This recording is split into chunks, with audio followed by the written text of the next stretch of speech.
looking forward to today's meeting. Hopefully we have a good conversation with some of the things on the agenda. Ms. Cruz, would you mind calling the roll and certification of the quorum? Sure. Town of Ashland, Ms. Mertz Gwen. Here. Charles City County, Ms. Adams. Chesterfield County, Mr. Banuelos. Here. Ms. Smith. Goochland County, Chair Goin. Here. Mr. Longerbeam. Hanover County, Mr. Vidunas. Here. Mr. Hardman. Henrico County, Ms. Smidler. Here. Ms. Austin. New Kent County, Ms. Inman. Powhatan County, Mr. Webb. Here virtually. City of Richmond, Mr. Wagner.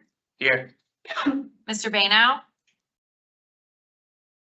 Capital Region Airport Commission, Mr. Rutledge. CVTA, Mr. Parsons. Ms. Nyamweya. DRPT, Mr. Hudson. Here. Ms. Dubinsky. GRTC, Ms. Robinson. Here. Mr. Robinson. Here. RMTA, Ms. Simmons. Ride Finders, Mr. O'Keefe. Here. VDOT, Ms. Sidemock. Here. Mr. Scheid. Here.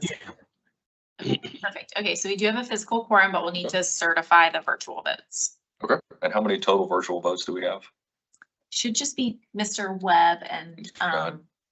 actually it should just be. Mr. Webb. Yeah, just Mr. Webb Okay. because Naomi's here in person.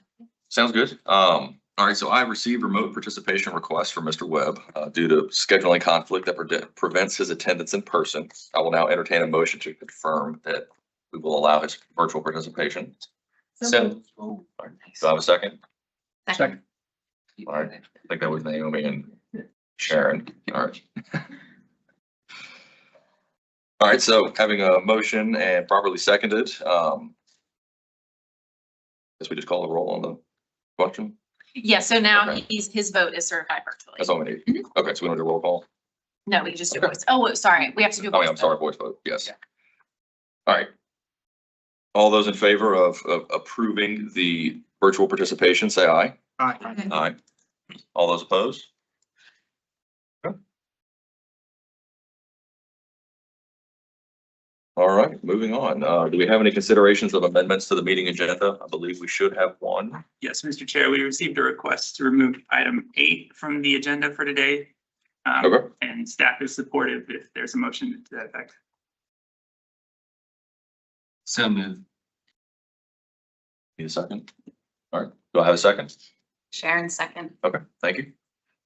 Need a voice vote on that. Voice vote, please. All those in favor of removing item number 8, say aye. Aye. Aye. Any opposed? All right, thank you. Moving on, open public comment period. Do we have any requests for public comment at this time? We've not received any. Okay, is there anyone in person that wishes to make public comment? Seeing none, I will close the public comment period. Item number 5, the consent agenda, approval of the June 9, 2026 TAC meeting minutes. Hopefully everyone's had a chance to review them. I will take a motion to approve the minutes. I actually had one edit. I Oh, you did did? join late and it just didn't put down my attendance on the Okay. in the Oh, meeting. perfect. Thank you. See it. So I need to make a motion to make that amendment or? You can make a motion to approve the minutes with the amendment that you were present. Okay. Make a motion to approve the June 9th meeting minutes with the revision that marking me present for the meeting. I'll second that. Voice vote to approve the meeting minutes as amended. All those in favor? Aye. Aye. Thank you. All right, what's next here? We've got tax shares report, huh? I don't have a formal tax shares report today, other than we are steadily progressing towards the end of Smart Scale Round 7, which is interesting. It's hard to believe we've come that far. I know there was some conversation. I think there's a few people at the table that have been around Smart Scale quite a long time. I know we're looking forward to hopefully having success, and I wish everybody some success and luck in the Smart Scale. And just look forward to it finally being over again. All right. Moving on to item number 7, Virginia Passenger Rail Authority updates. Do we have a presentation? Hi, I am Christine Fix, BPRA, Director of Planning, and I won't go into a lot of the, I guess, background of who we are. I hope you all know who we are. One, I'll talk about our Transforming Rail in Virginia program. I'll give you guys an update on the projects going on in the region. And then I'll also give an update on what we call our third-party projects. And that's basically anything that's happening adjacent to the railroad. We'd like to know about it because like other land use, we'd like to know what our neighbors are doing and make sure that that doesn't impact our operations. So I'll get into it. Next slide about transforming rail in Virginia. So our goal, promote, sustain, and expand availability of passenger rail in Virginia. We've got $4.5 billion of infrastructure going on right now throughout the state. We've got aiming for passenger and freight separation on the RFMP, which is the 95 corridor. We've got significant improvements to frequency, reliability, and quality of passenger rail service. And we've also acquired nearly 400 miles of railroad right-of-way. So now we are the owners of a lot of right-of-way, and that comes with responsibilities, like y'all know. We've got to keep up, just like roads. A lot of our future endeavors will probably be maintenance oriented. Next slide. I'll kind of work north to south from the Fredericksburg to Richmond area. So what we've got going on in the Richmond region, we have the Taylorsville third track siding. Next slide. I won't talk about siding A up in Fredericksburg. That's out of the region. But the Taylorsville third track project is in Hanover County. North, it's 3 miles of new track. It's along Taylorsville Road to Doswell, and we're planning for passing improvements here. Basically, we are just putting in a passing siding, so either freight trains can go around or pause while passenger trains run through. So right now we're in project development. 60% design drawings are coming along. They're expected this month, so we're very excited about that. Substantial completion in winter of 2029, so not too far along. We'll be there soon. We are currently undergoing permitting with Army Corps of Engineers, and our budget for that project is $86.1 million.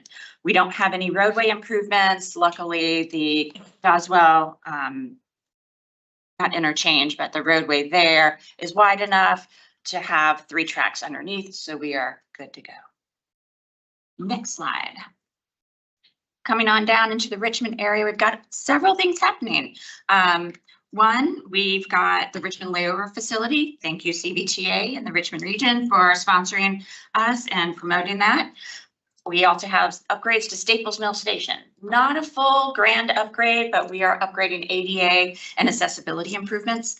Ettrick Station, same. We need some ADA accessibility and parking lot improvements and canopy reconstruction. It's in a bad way there, so we're gonna just not temporary, but shore it up, make sure everything's clean, bright, safe. And finally, Ettrick TOD study. What we're planning for Ettrick Station, we want to plan for the future. We know the Raleigh to Richmond project and program will be happening, not sure when, but we're working on it. And we want to make sure that Ettrick Station is up to par when that happens and comes through. Next slide. Richmond Layover Facility. Let's start there. It's at Fulton Yard. We've got 3 storage tracks there. It's going to service Amtrak trains so they can come in and out of Main Street Station. That will allow us to have more service here in Richmond. So it won't be run through. Trains will start here in Richmond and start at Main Street Station and go north. So we're excited about that. It supports that additional service to Main Street Station. It's a $76 million budget, so it's quite expensive. We also just received a build grant for $25 million. So we've got a lot of pieces in the pie, and thank everyone, state, the region, the feds. We're putting it all together to make it happen. We're now at 60% design. We're going to go to procurement and in 2027, construction aiming for 28 and completion in 2030. Next slide. Staples Mill Station. So what we're doing here, kind of basic stuff, improving ADA accessibility, other safety and reliability improvements, reconstruction of the canopy. If you've all been there, it leaks in the rain. We're going to fix that. We're going to reconstruct a secondary platform, hoping we can have boarding from either platform because sometimes trains come in at the same time. So we want to improve that maneuverability. We're currently now at the 30% plan stage, and it's a 15.2 million just for the design. When we get to 60%, we'll have better figures on the total cost of budget and construction. Okay, next slide. Ettrick Station improvements, more platform and canopy rehabilitation going on here. We've got some stormwater drainage issues going on in the parking lot. We're gonna repave the parking lot, level it, grade it, drain it. We're at the 100% design stage, and we've got an $18.5 million budget for this. And our procurement's gonna come up here soon in summer of 26. We're going to start the construction towards the end of this year, and then the aim is to be complete in 2028.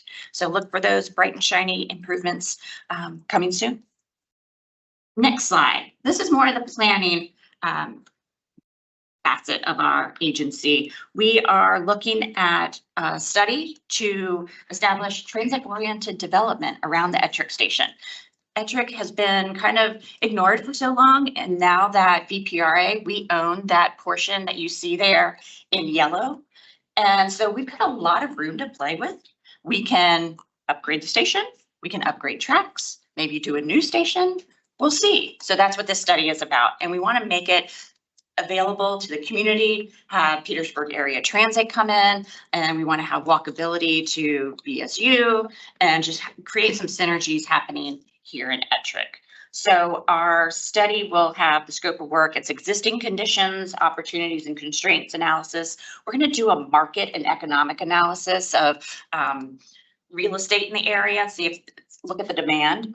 We're going to do lots of public outreach, so look forward to that coming soon. And then creating a TOD strategic plan.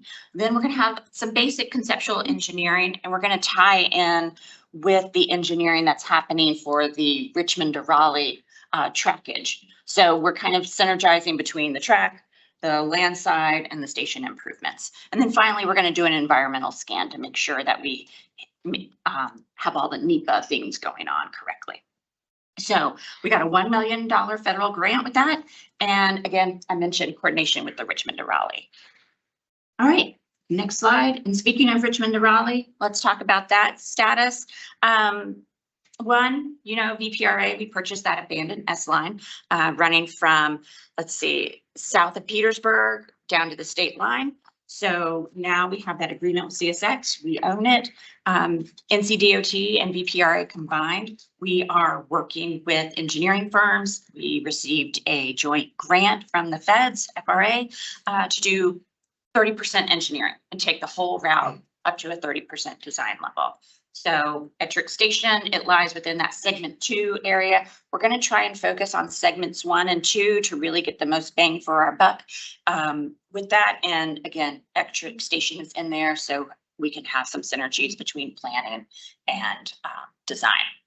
I'll pause there and see if there are any questions about the projects. Okay. Great. Next slide.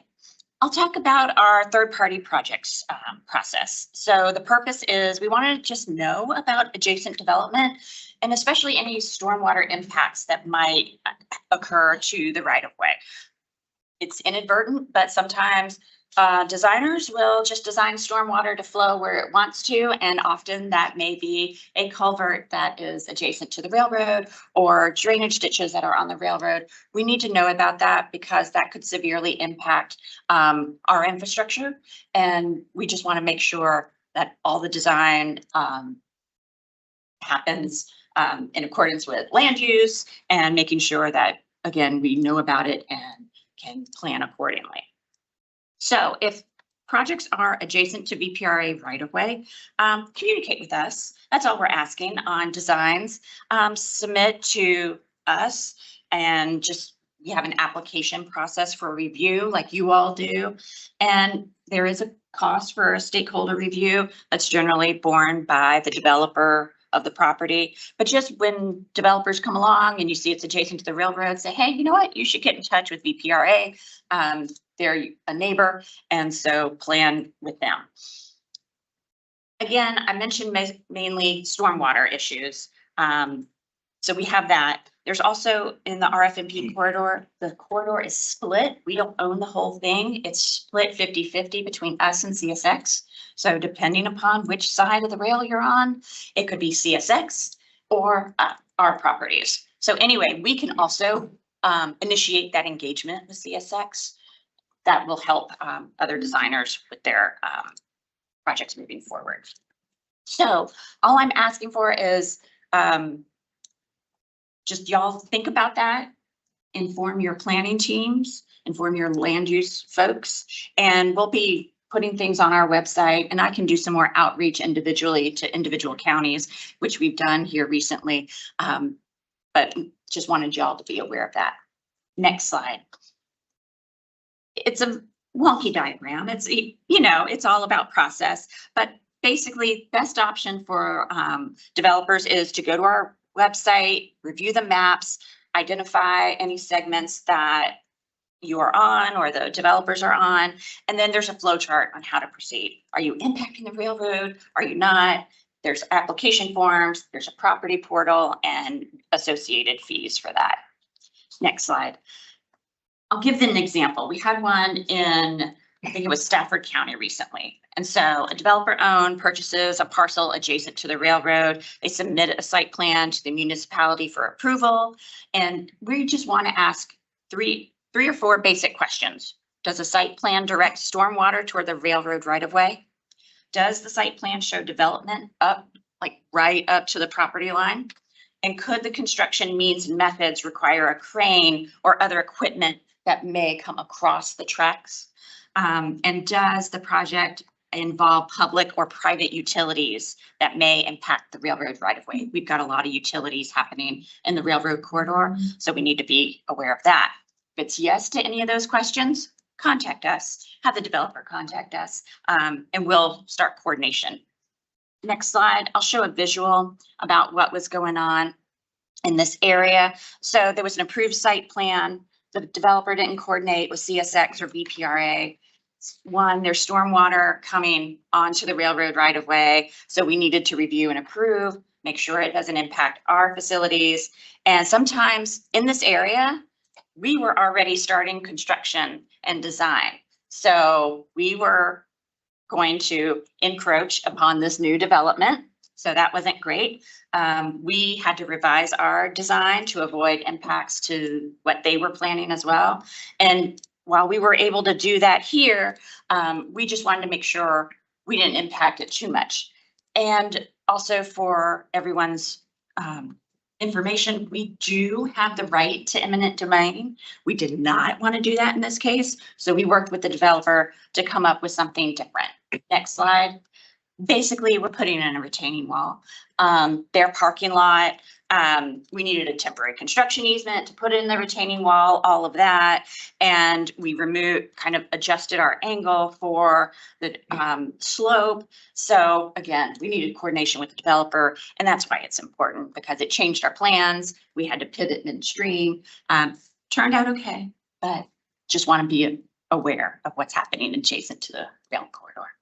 So next slide, points of contact. You can contact me, Christine Fix, Director of Planning, or our Senior Real Estate Manager, Josh Leinberger. We can work with local governments, planning, community development, public works and engineering teams, stormwater management, or economic development. So I'll give this presentation to y'all. It'll be in your packet, and have folks reach out to us anytime it's adjacent to the right of way, and we appreciate that.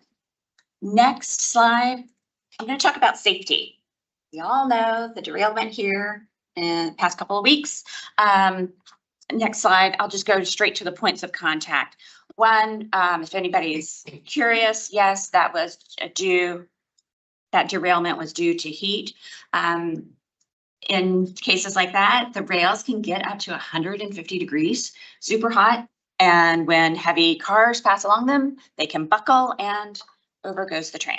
So we want to limit that. CSX does have heat order restrictions when temperatures get a certain degree, and they slow traffic down. So that's why if your Amtrak train is late, that is why recently. So for safety in the region, Lamar Bates is our safety director. He can be reached almost anytime on VPRA property. For the railroads, we've got CSX numbers right there. And as always, if you see that little blue sign, there is a small blue sign at every crossing. And if there is an incident, emergency, or a car stuck on the tracks and can't move, please call that number. It will go straight to a dispatch to prevent any instance, which we don't want. So notify the railroad immediately if there's anything on or near the tracks. Last slide, and questions. Joe? So, all right, thank you for the presentation. Can you explain the relationship between VPRA and DRPT? Oh, sure. VPRA, we own tracks. We focus on passenger right of way and passenger service. We plan for the service. We maintain our tracks, and we also purchase service through Amtrak. So we're kind of an operator. We coordinate with Amtrak, and they provide the service for us. The state pays for that. So let me stop you on that point, because that was part of my question. So I would have thought it would be the other way around. Wouldn't Amtrak be paying you all to operate on your tracks? There is some of that. Yes. It kind of goes back and forth. We pay them to do a service like you rent a car. It's kind of that same operator, work with them, and we share a portion of the fees and revenue from that. So it's kind of a joint effort. It's complicated. Exactly. It is quite complicated. Like they'll pay us to run on the tracks, then we will turn around and pay them to run the trains. So it is. It's multiple agreements, etc. DRPT, they focus on freight. They, and would correct me if I'm wrong, focus on freight. They do longer range and regional planning. They do come to meetings like this, transit as well as rail, but mainly focused on freight. And right now DRPT is in the middle of the state rail plan. So they're planning for the entire state, and they'll plan big picture. And then it kind of comes down to us at VPRA, and we implement it. So we're doing the projects, we're doing the engineering, etc. DRPT is kind of doing the bigger picture thinking. And one add is DRPT is not a regulatory agency. The private class 1 railroads are regulated by the State Corporation Commission. So when there is an event or derailment or things like that, it's the State Corporation Commission that has the staff that are involved in the response. So, grain car goes over, coal car goes over. They are the ones that are in that regulatory capacity, and interestingly, not us, even though it's in our name. Right. So would you consider VPRA as a partner with DRPT? Correct. Correct. Yeah, we coordinate with a lot with them, and they were actually created out of DRPT. Gotcha. Okay. Okay. And correct me if I'm wrong, one of the benefits of the VPRA structure is that state agencies could not own physical assets. So a separate entity was needed to be created to own physical assets. That's right. That's correct. Yeah, state agencies couldn't own, so creating an authority that has its own board and has its kind of own separate regulations, because we have our own enabling legislation that allows us to have eminent domain, allows us to own right of way, all the insurance that's needed for that, and then the contracting with the various partners like CSX, VRE, Norfolk Southern, etc. It's kind of kept separate. Thank you. Any other questions? All right, thank you very much. Thanks for having me, y'all. Appreciate it. Thank you. All right. Number 8 on the agenda has been removed, so we're moving on to number 9, the prioritization process pilot. I believe Sarah Stewart's going to be giving that presentation.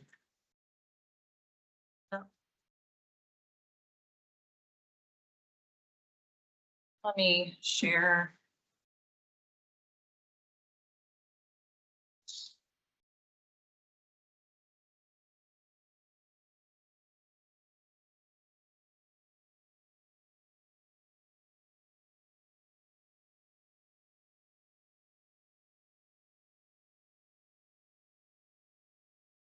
There we go. Okay. Good morning, everybody. I'm Sarah Stewart. Hello. I'm the Director of Resilience, Emergency Management and Environment here at Plan RBA. With me, I'll point her out, you can wave, is Ellen Cook. She's a project manager. We are two of the key people on the Pathways to the Future project scoring project. So we will dive in. I'll give you an overview, walk through, talk a little timeline.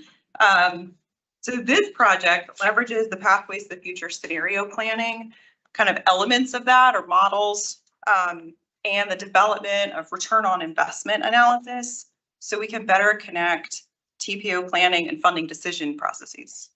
For you all, for decision makers, for the benefit of everyone.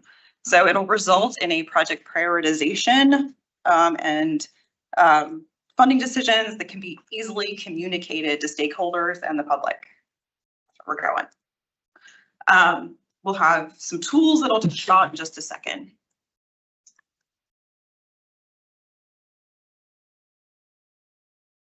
If we can get to the next slide, we will. Here we go. So this project was funded or is funded by a project prioritization pilot program grant. Everyone, we can say that 5 times fast. So you'll probably hear us refer to it as PQUAD. It's a lot of fun to say. It's a IIJA pilot program. The intention behind that program is people don't understand why projects get funded. They're not sure why A got funded over B, how that decision was made. It's kind of this black box that stuff goes in and things get, built out of. So the intention is to make that a clearer process and be able to communicate about it and have people actually understand it. The 2 program goals you see on the screen are literally pulled from the NOFO, but I think it perfectly describes and they align with where this project is going. The idea of these data-driven approaches to planning and project selection, where you can score projects based on a certain contribution or like costs relative to benefits, these benefits. And the idea that you can ensure the public can comment and understand the project selection decisions. Oh wait, I like to do this. So what are we going to do with that? We'll think of this as kind of a 2-pronged endpoint, but both go hand in hand.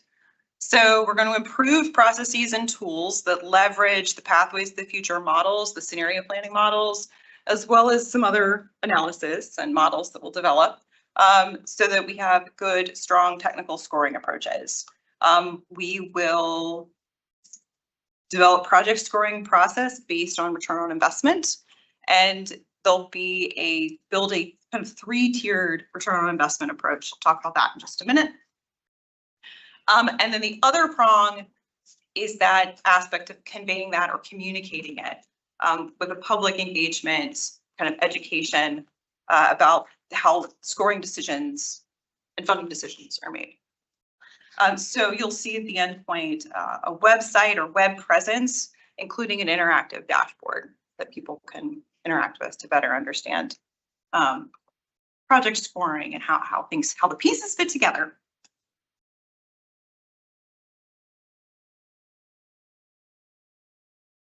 So this is a sample, a mock-up, template, the scorecard.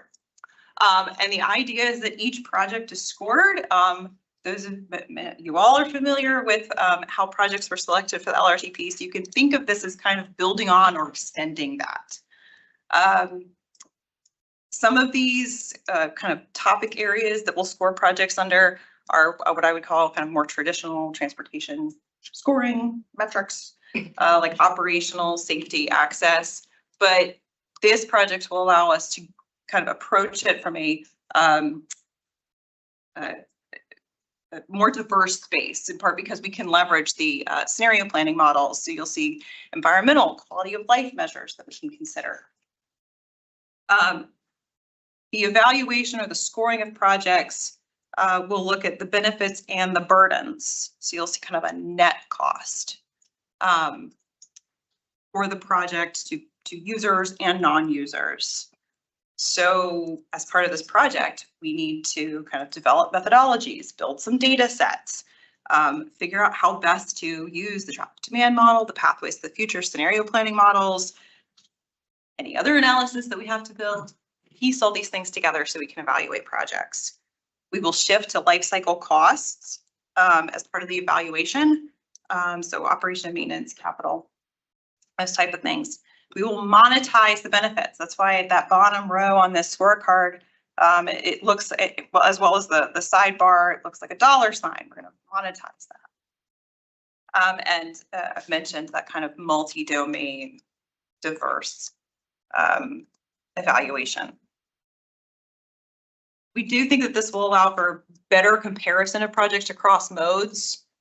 It'll kind of bring more of a common floor, more of a common view of the projects.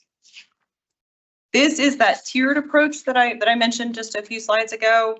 The projects, the bottom tier is exactly what we just looked at. It's evaluation of each project on its own. It gets scored, gets evaluated. The next level up is that investment alternatives. It's like a package of projects. You can think of that with the LRTP process. What projects do we include to move forward? We can analyze that as a bundle, not just individual projects. Take some in. You can steer those or compare investment alternatives based on a policy decision, like we're going to lean multimodal, we're going to lean highway. You could do it geographically. There's all different kinds of combinations that you could put together for those packages of investments or investment alternatives. And that top tier is a robustness test. You can take one of those and then we can run it through all the different scenario futures and scenario planning. So you can see how it stands up across multiple futures.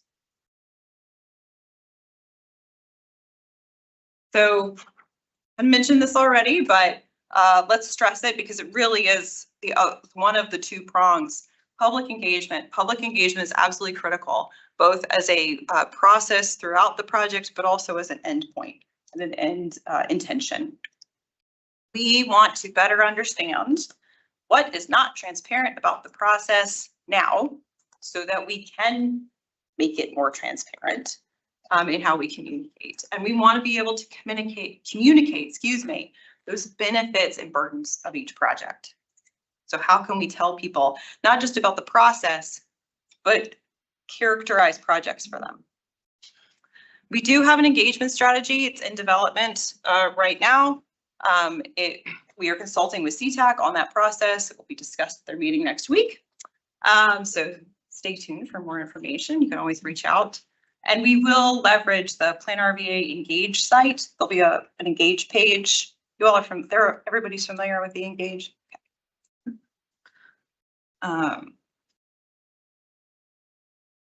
We are the gold star. I will get a little bit more into what we have accomplished on the next slide, but this gives you kind of an overview of where we're going.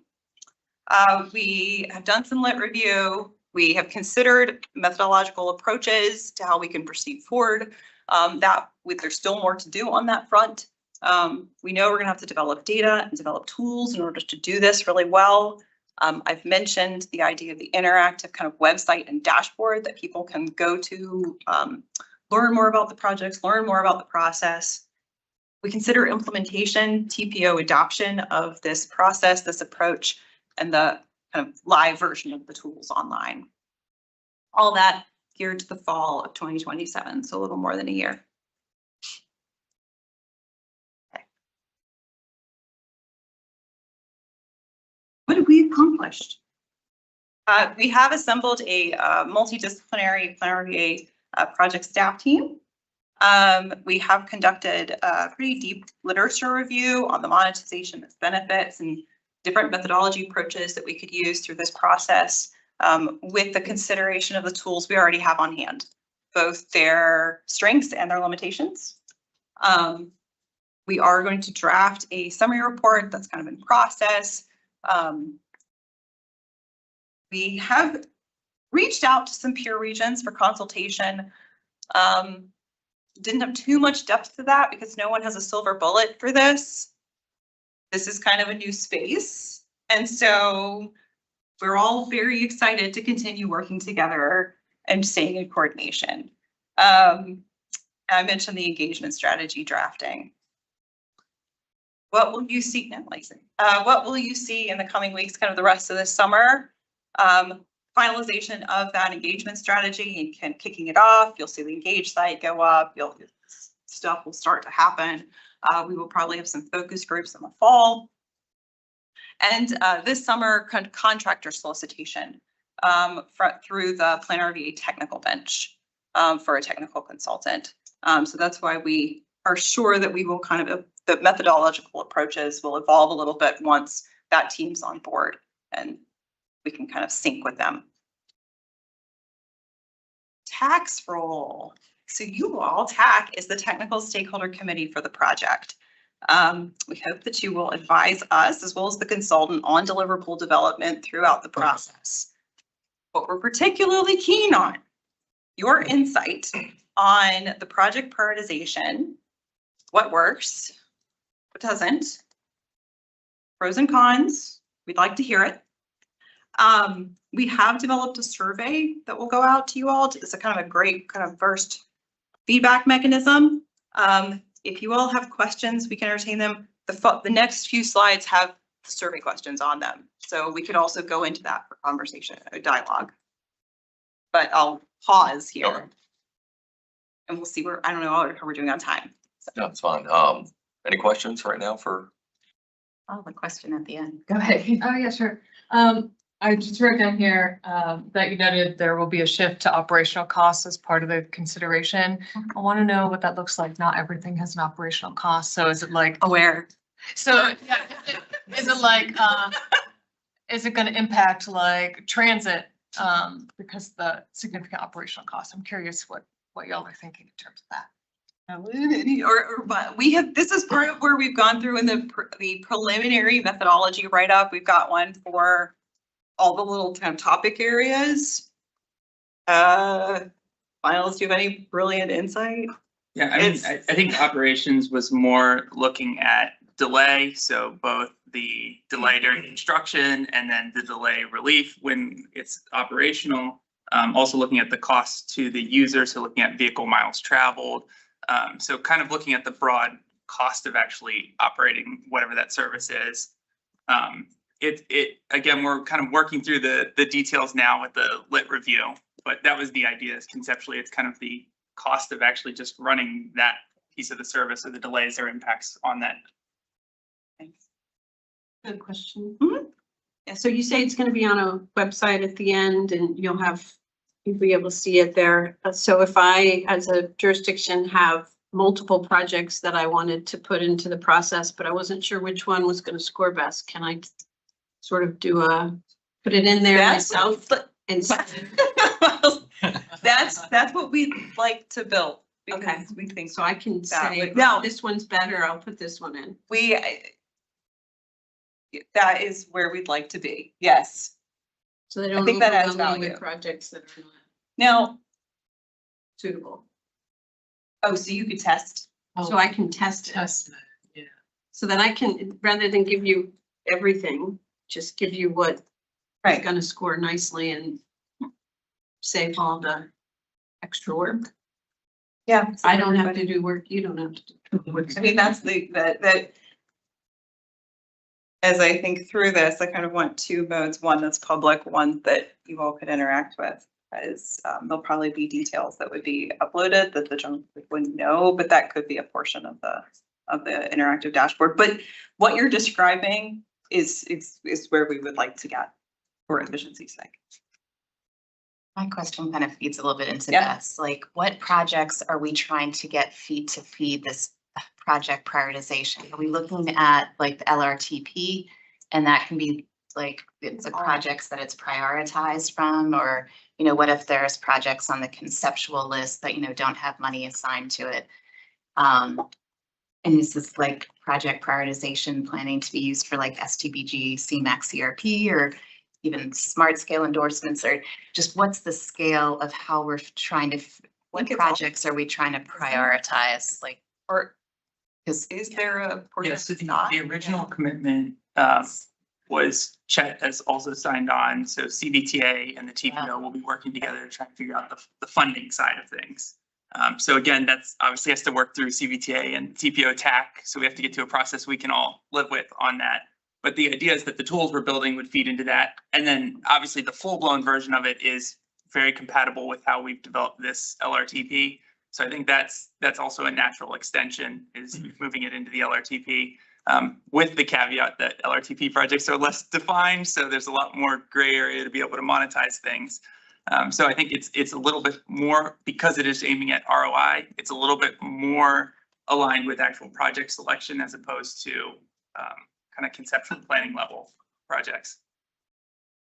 I was just, yeah, just kind of wanting to throw in, I guess, I know CBTA regional, we have like wild cards, but like just having the flexibility that there's not an assigned list, pre-assigned list to prioritize, because there's other projects that come up that are priority.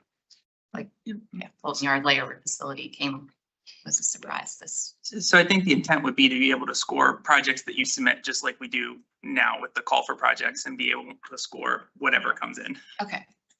Thank you.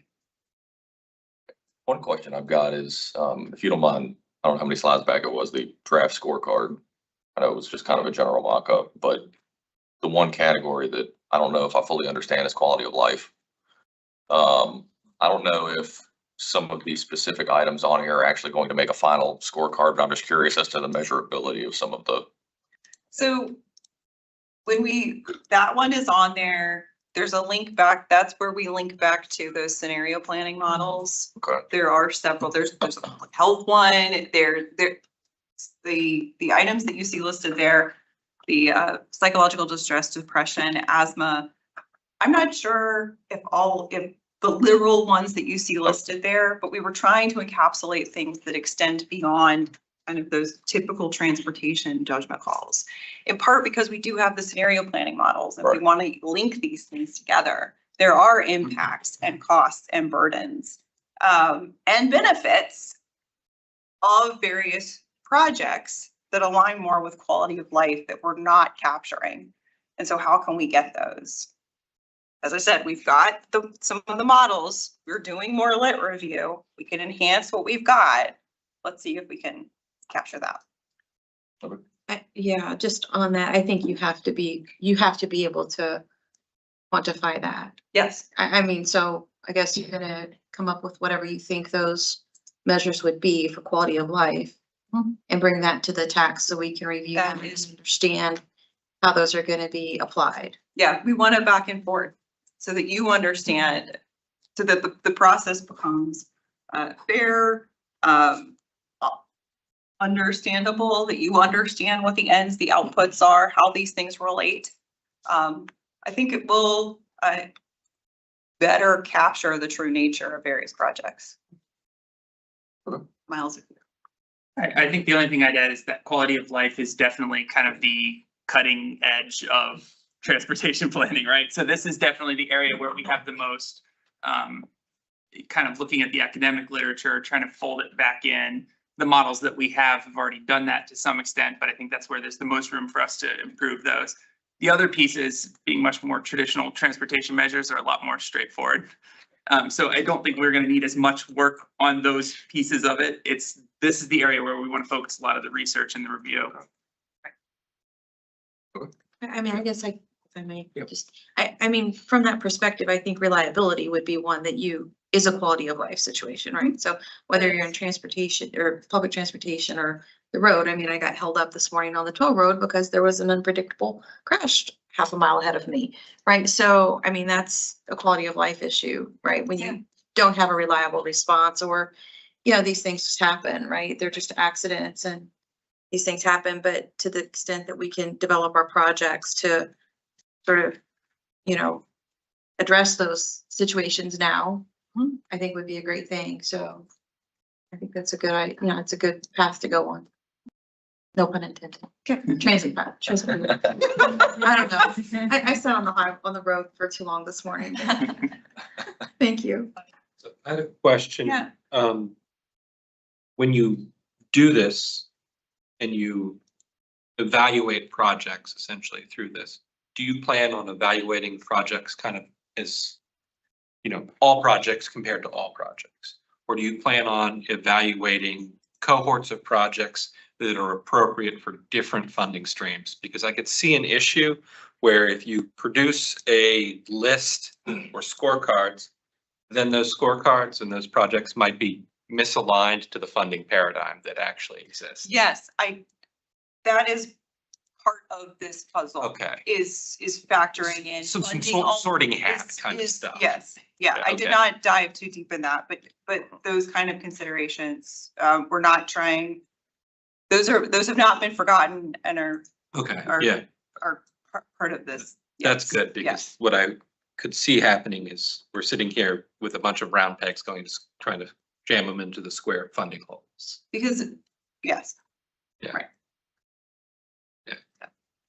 Good, thank you. And any other questions? Yeah, go ahead. I do. I don't know if we're ready to wrap up or not, but could you just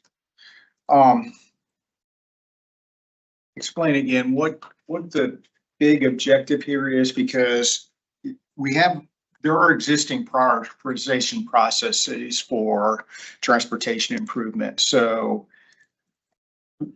what is different about what you're trying to achieve with this project that's just a different methodology for scoring? Explain to me in summary, what is this project about?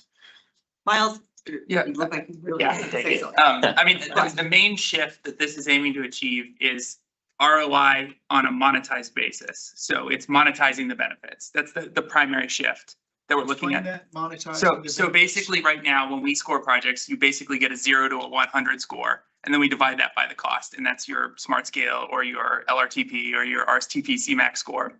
What we're trying to do here is say, well, we know there's a dollar value for every crash depending on the outcome. Let's put a dollar value to that. There's a dollar value for delay. There's a dollar value for air quality impacts.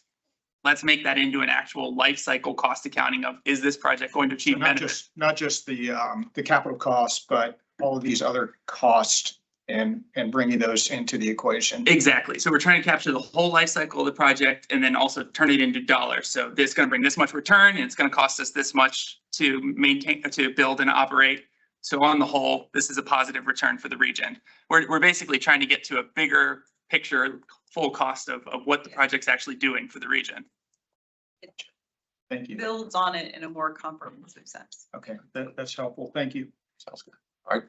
Thank you very much. I will go ahead and move on to the next item. We are bumping up against time here. FY27 work program update, Miles.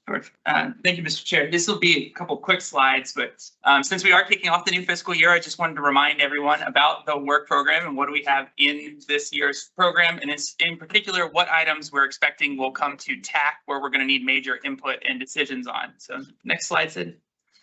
So this year's work program, we have 14 different tasks listed in there. There are 26 primary deliverables. So these are the 26 things that we're focusing on. Our very first one is just getting ready to wrap up. It's our annual progress report on public engagement. That'll be published sometime later this month after review with CTAC. But one of the big shifts that we're moving to this year is we are moving to monthly work status reporting to the TPO. So at every meeting that the TPO meets, they're going to get 1 or 2 months worth of updates rather than just getting it on a quarterly basis, which means we will also have the progress reports available for any updates TAC would like to see on those deliverables as well. So we want to make sure that we are giving you the information that you need to kind of provide that input and technical guidance on the projects that we're developing. Next slide. So key items that we are expecting action or guidance from the TAC on this year. They're organized kind of around topics. So in regional planning, obviously, we're wrapping up the LRTP cycle for 2050. But one of the items that we have in there is scoping out the next update because it takes a couple years to do all the data development, all the progress, and then a couple years of the actual planning effort. So we want to be able to scope out what 2055's plan is going to look like so we can plan out the next 5 years to get that ready.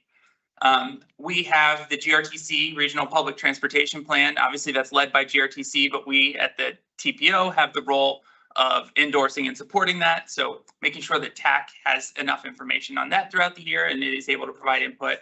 We're also scoping out an update to the intermodal strategy for the region.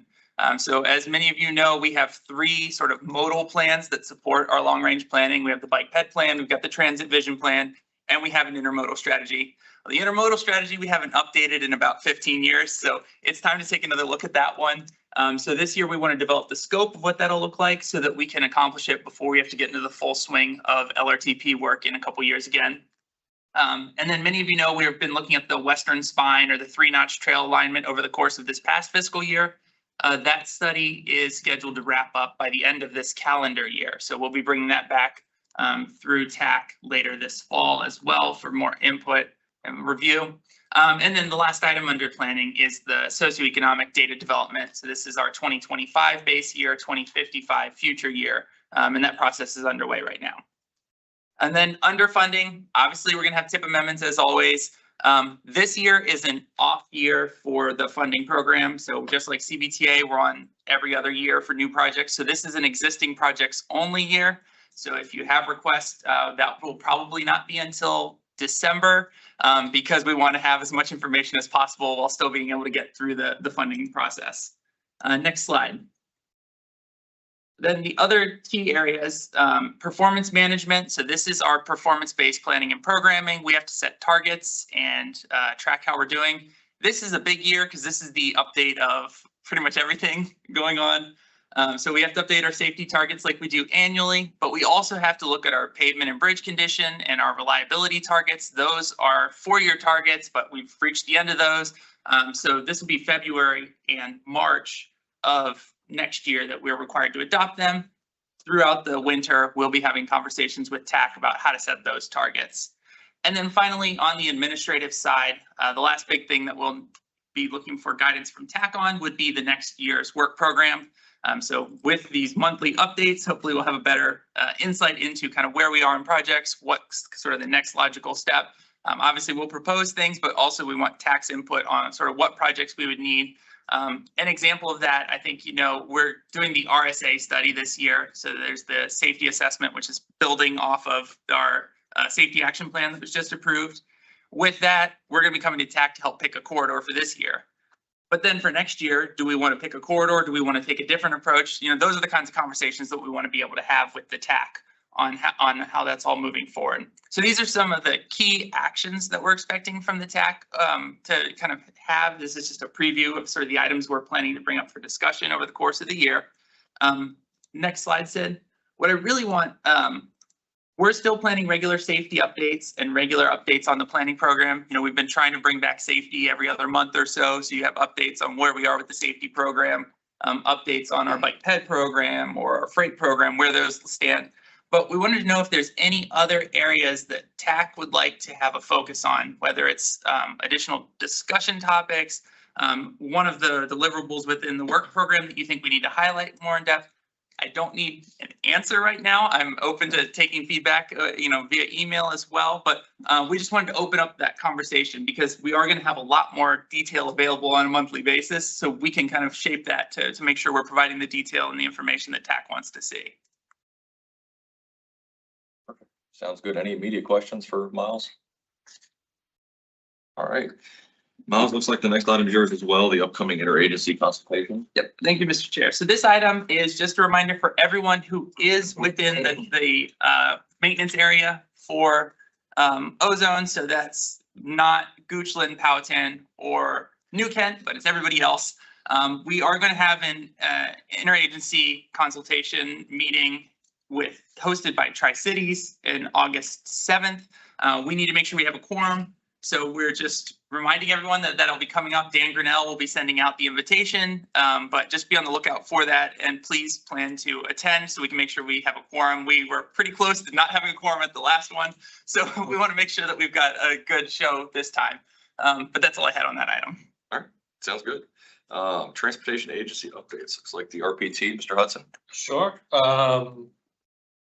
Let's see where to start. FY27 SIP was approved on June 17th. That means DRPT is shifting from the application and SIP development phase into contracts. We start with operating contracts and then move into the capital assistance contracts. So transit agencies and other recipients of DRPT grant funds monitor web grants and the notification system regarding kind of the developments there. I'll give a quick update on the state rail plan. It's an ongoing effort that DRPT leads, as kind of was mentioned earlier. To date, we've conducted public stakeholder surveys, did a first round of stakeholder work groups, and held the first public meeting virtually in July. There will be a second public meeting in August, and a second public survey is scheduled in September. So stay tuned. If you're interested in learning more about that project, there's a great project website on the DRPT. It's linked from the DRPT page. Our director has assembled a June director's report that was given to the CTB. I'll make sure links are provided so that can be shared out to the TAC members. The last item I have is just a reminder to MPO staff to share their UPWPs with the federal agencies for review and approval. Lastly, spoke too soon. We have, as you all know, we have a new director at DRPT. This means that we reevaluate our MPO assignments. So we are hoping to get letters out with new MPOs, DRPT representation and staffing here in the next month or two. So stay tuned for those letters officially designating DRPT staff to various boards and committees. That's what I have for updates today. Thank you. All right, thank you. GRTC. Just a couple quick updates, but important updates.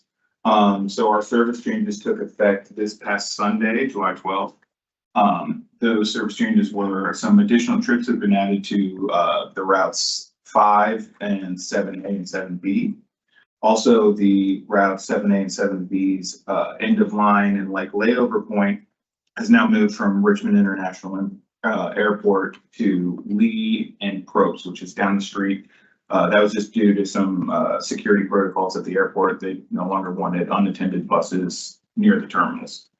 That layover will take place after they service the airport.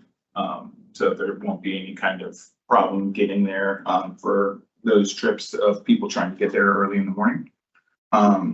Schedule adjustments have also been made to the routes 5 and 20 just to support some on-time performance.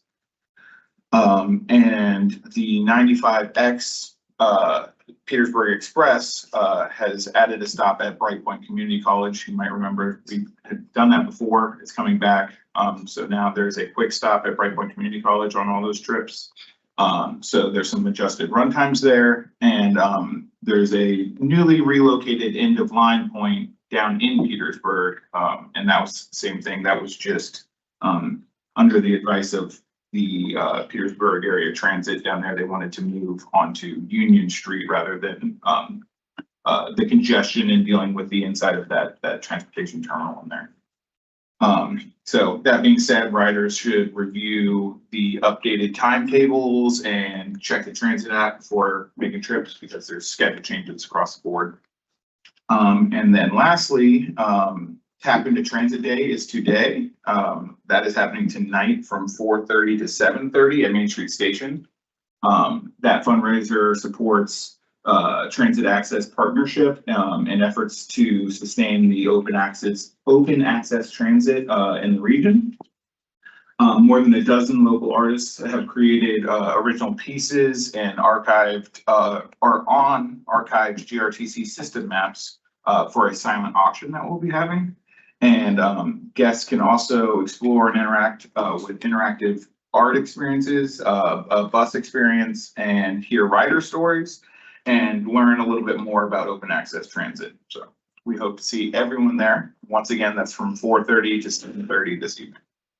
The merchandise, get sweet t-shirts. Yeah, this lovely shirt is for sale there. All right, Ride Finders. Hi. Yeah, we did several employer outreach events last month. One of them we were at was DMAS, which is Department of Medical Assistance Services. We were also at the City of Richmond Health and Wellness Fair, and also at the On the Square events. That's basically a event pretty much held by the state representatives, and state employees come down. So they'll come by the table and, we'll talk with them about van pooling and carpooling and ride matching options, as well as talking about transit. My counterpart, Brigitte Carter, just successfully completed the Richmond Regional Tourism Tourism Ambassador Program. That included classroom instruction and a regional tour highlighting Chesterfield County and tourism destinations throughout the Richmond region area. Our executive director, Sharika Ruffin, participated in meetings with CoStar and with GRTC representatives regarding assisting the transit van pool and carpool solutions due to CoStar's limited parking, and Ride Finders was on site for a transportation fair with GRTC there. We launched the new Why Wednesday social media series to provide weekly employer-focused and commuter-focused highlights and benefits of sustainable transportation options. We also developed the Commute Championship Spotlight Initiative to showcase commuter success stories and experiences. And we also developed a series of interactive educational displays and infographics and activities to enhance community outreach and commuter engagement at events and presentations. And we'll have those tonight as well at the Tap Into Transit event. We'll be there to assist as well. And that's my agency update. Be glad to answer any questions anybody may have. Sounds good. We'll go ahead and move on to VDOT. If you have any questions for any of the agencies, feel free to submit them in an email, and we'll make sure they get to the agencies. But Naomi? That sounds good. Excited for Tap Into Transit Day. I'll be there. Also want to introduce Landon. Lots of people already know Landon, but Landon just joined the VDOT team. Todd and I will still be the point of contact for the Richmond TPO, so still coordinate with us, but Landon will be here to assist as well. Extra hands that we'll have, which is super helpful, working with the grants a lot with me, which will be perfect. And Landon comes here with experience from the Tri-Cities MPO, so is very familiar with regional planning organizations, which is exciting. All right, I will start with our Commonwealth Transportation Board update. They met in June. They had some conversations about revenue sharing. So revenue sharing is one of the few pools of money in which VDOT allocates without fully funding a project. So they had conversations on how they want to approach that in the future. They're not really at the point right now where they're liking the idea that they're partially funding projects through this program. So it looks like they're going to be looking in the future to fully fund projects as much as possible, and making changes to policy in that way. As was noted, the 6-year improvement plan was adopted, so we're good to go there. I also wanted to share, let's see. The next CTB meetings are happening July 21st and 22nd, so that's next week. Keep an eye out for those. Transportation alternatives and revenue sharing. Anyone who is receiving funding for projects through those programs, you should be receiving local agreements. If you're not, let me know. I can get you in touch with the right person to make sure those are coming around to you to get those started. Smart Scale, as we all know, there's a big deadline tomorrow. Those are for the Gate 3 documents. Those are the kind of significant documents you have your application, whether it's unsignalized crossing forms or it's a design waiver, it's a tech memo, a study, anything like that. If you don't know what your Gate 3 documents are, you can go into your full application online, scroll down to the readiness section, and it'll say, this is due July 15th, and you'll know that is your Gate 3 document. So check out those areas. That'll tell you, reach out to us. I know we have a lot of balls in our court and everyone's waiting on a lot of things from us, but we haven't forgotten anyone. I actually have the farmers one being routed for signature right now, so I think we're in a good part. Yeah, we're on a good route, so we're doing all right there. And then full applications, of course, for Smart Scale are due August 3rd. For those major documents, I don't think anything needs to be signed or finalized before tomorrow, so don't worry about that. We actually didn't know ourselves until recently. We got a good week and a half to start going through those documents, get you any comments, make sure they get signed. So we should be good on that turnaround as well. And we'll coordinate with you after the 15th as we have before the 15th as well. Something that's exciting, and I think a lot of you are already aware, so VDOT has met their construction commitments for the last 2-year period. I think some people got treats and some people got pizza. Yeah, so Larry was going around to some of the people that really helped contribute to the progress of the construction commitments. VDOT committed to take projects to construction for up to $2.45 billion and exceeded that with $2.5 billion. And the Richmond District contributed alone 27% of that construction commitment. So Richmond District really helped carry forward that commitment to get projects across to the construction line. So really exciting there. And right now we're identifying the next year's construction commitments. And then it looks like Chesterfield County has an engagement opportunity coming up on August 6th. This is looking at a potential continuous green tea at Hall Street Road and Brad McNear Parkway. That's August 6th from 5 to 6:30 at the Chesterfield Career and Technical Center. And then VDOT ourselves has engagement opportunities coming up. So if you haven't checked those out, they're going to be super helpful. We have one on, let's see, I know I'm excited about the 3 M's, the dashboard, LSPP, and portfolio. I know a lot of people have questions about that when you, what is the LSPP? What does that mean? Are we meeting the requirements we need to as a locality? That one is July 23rd from 8:30 a.m. to 11 a.m. As always, you can RSVP on our website to these different trainings. And let us know if you ever have any ideas for trainings. Definitely always open to suggestions. Let me know if you have any questions. I guess we can send them via email. So email me with any questions. All right, thank you. I'll open it up for any TAC member comments. Joe? I have one thing real quick. So some of you may know that VDOT is undertaking a review of their public involvement manual. Presently, I actually reached out to Larry Hagan with VDOT because I had a question about something.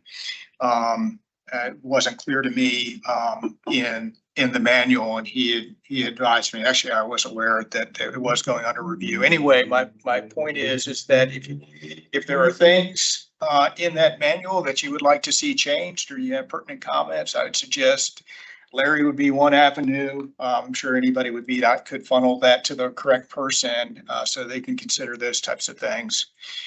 There is some stuff in there that's a little, in my opinion, a little bit antiquated or doesn't quite work well. So. Okay. Thank you. Thank you. Any other comments from TAC members? Amy? I just want to thank VDOT because I will say that Naomi especially, she has just been amazing in terms of getting information back and being very collaborative, and through the whole revenue share project that we're dealing with right now, one of our roundabouts, and then the Farmers Drive. And I mean, they've just been really great. And we had a very successful public hearing with VDOT last week on our exit to 11 Diverging Diamond. And, you know, I think Will Wheeler. Yep. I always get that right. He did a great job. Nice. I mean, it was phenomenal in terms of how he had that organized. So I just really want to say kudos to VDOT, and I don't do that often. So, so thank you, Naomi. and I'll the let whole Will group. know too. Let Will know. Yes. The whole team did a great job. And so anyway, thank you. I want to second that too. So, and Naomi, you especially. Thank you. Perfect. All right, any other comments? I'll make one. I know I've signed up. I hope others have as well for the LAP conference in September at Hotel Roanoke. I'm looking forward to that. So hopefully I will see a great many of you there. Our next meeting is Tuesday, August 11th at 9 a.m. I believe it's 100% virtual, correct? Okay, making sure. So no one show up here. Yeah. It will be online only. And with that, unless there's anything else, I will adjourn the meeting. Thank you.